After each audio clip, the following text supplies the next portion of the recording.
هو القرآن والفرقان۔ احرام کیا ہے؟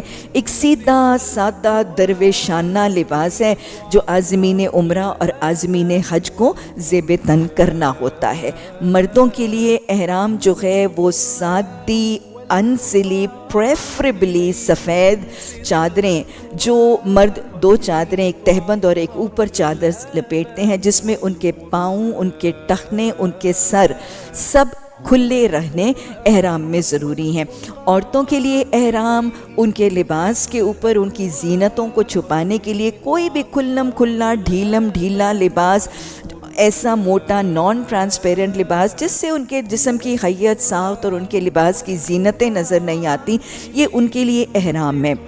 عورتوں کے احرام میں ان کا چہرہ کھولنا جو ہے وہ احرام کی شرائط میں سے ہے۔ چہرے کو کپڑا چھونا احرام کی حالت میں جائز نہیں ہے۔ القرآن والفرقان۔